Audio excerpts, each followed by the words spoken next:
Hello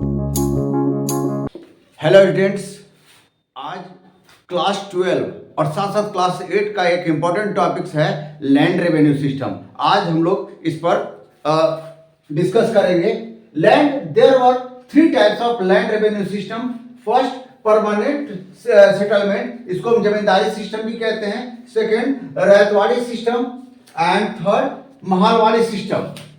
तो पहला topics है परमानेंट सेटलमेंट, यानी it was introduced by Lord Cornwallis in 1793। इसने लॉर्ड कॉर्नवालिस ने, गवर्नर जनरल थे ब्रिटिश इंडिया के लॉर्ड कॉर्नवालिस, उन्होंने 1793 में पूरे बंगाल रीजन में, बंगाल रीजन कहने का मतलब कि आज के डेट में वो बंगाल हो गया, बांग्लादेश हो गया, बिहार हो गया, उड़ीसा हो गया, असम, नॉर्थ ईस्ट, ये पूरे रीजन में एक साथ लागू हुआ परमानेंट सेटलमेंट। क्या था परमानेंट सेटलमेंट? इसमें एक नया ग्रुप जमींदार उभर कर सामने आया। नया एक ग्रुप, न्यू कैटेगरी एक एस्टेब्लिश हुई, एक ग्रुप किया, वो था जमींदार। नाम था जमींदार। दार का मतलब जमीन का, collector of land revenue, land revenue को कलेक्ट करने वाला, जमीन की दारी वसूलने वाला। दारी उर्दू वर्ड है, तो दारी वसूलने वाला वो था जमींदार। जमींदार क्या था? He was a commission agent, वो कमीशन एजेंट था। वो पूरे लैंड को कलेक्ट करने के बाद वो अगर डिपॉजिट करता था तो उसके एवज में उसे 10% और 11% के आसपास कमीशन मिलता था वो। तो बाकी 90%, 89% वो ब्रिटिश डिपॉजिट करता था, और वो क्या करता था? पीजेंट से पूरा रेवेन्यू कलेक्ट करता था और फिर ब्रिटिश ऑफिसर ने इसके एवज में, लेकिन यहां पर जमींदार ने ड्यूअल गेम खेल दिया। लैंड की वो फिक्स हुआ था 30% रेवेन्यू सिस्टम, पूरा रेवेन्यू सिस्टम वो 30% फिक्स किया गया था। लेकिन जमींदार ने लैंड के प्रोडक्टिविटी के हिसाब से, फर्टिलिटी के हिसाब से, किसी लैंड पर उसने 40% रेवेन्यू कलेक्ट किया, किसी पर 35% और किसी पर तो 50% तक उसने कलेक्ट किया। और अगर जो नहीं डिपॉजिट कर पाया उसने क्या किया कि पूरे लैंड को, क्योंकि इसमें था कि अगर ड्यू डेट को अगर वो नहीं कर पाता, डिपॉजिट नहीं हो पाता, तो उस पीजेंट का पूरा लैंड हमेशा के लिए सीज हो जाएगी, परमानेंटली सीज हो जाएगी। और जमींदार उसका फायदा उठाया और उसने कई पीजेंट्स के लैंड को सीज कर लिया, हड़प लिया और उसका पूरे बेनिफिट उसने उठाया। वो जमीन तो लिया ही, कमीशन तो ले ही रहा था, एक्स्ट्रा रेवेन्यू भी कलेक्ट कर रहा था, किसी से 35%, 40%, 50%, किसी से, और नहीं मिलने पर उनकी जमीन भी सीज किया। और वो जो फर्टाइल लैंड था, जो जमीन थी, उस जमीन पर उसने कमर्शियल क्रॉप एस्टेब्लिश कर दिया। कमर्शियल क्रॉप यानी टी, कॉफी, जिसका मार्केट में उस वक्त इंटरनेशनल मार्केट में डिमांड था। Tea, coffee, indigo, sugarcane, jute, cotton, इसको उसने उस पर ग्रो करना चालू किया और उससे मार्केट से एक्स्ट्रा बेनिफिट उसने उठाना चालू किया। तो कई मेन ग्रुप थे इसमें।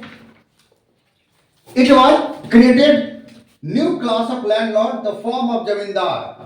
It was also provided financial security to the जमींदार। ये जमींदार को स्पेशली फाइनेंशियल सिक्योरिटी, गवर्नमेंट क्या करती थी? फाइनेंशियल सिक्योरिटी, ब्रिटिश गवर्नमेंट उसको फाइनेंशियल सिक्योरिटी दे रही थी। And many of the wasteland and forest became cultivated. अब जमींदार को ज्यादा बेनिफिट हुआ तो धीरे धीरे उसने कई फॉरेस्ट को कट करके उस पर खेती करवाना चालू किया ताकि उससे वो मिल सके। And the position of actual cultivators of the social worsened at could be evicted by the zamindar और नॉन पेमेंट ऑन ड्यूज। और अगर कोई जमींदार, अगर जमींदार पर भी वो था कि अगर कोई जमींदार अगर वो नहीं दे पाता है, वो रेवेन्यू कलेक्ट नहीं कर पाता है, तो उसकी जमींदारी उससे ले ली जाएगी और जिम्मेदारी फिर दूसरे को प्रोवाइड कर दी जाएगी। System, Ryotwari system, it was introduced by Thomas Munro in 1820 पूरे मद्रास रीजन में ये इंप्लीमेंट हुआ। और इसका मेन थिंग्स था कि पीजेंट डायरेक्टली अपना रेवेन्यू ब्रिटिश ऑफिशियल में जमा कर सकते थे, डिपॉजिट कर सकते थे, लेकिन अगर वो ड्यू टाइम पर नहीं कर पाए तो उनकी पूरी लैंड हमेशा के लिए सीज हो जाती थी।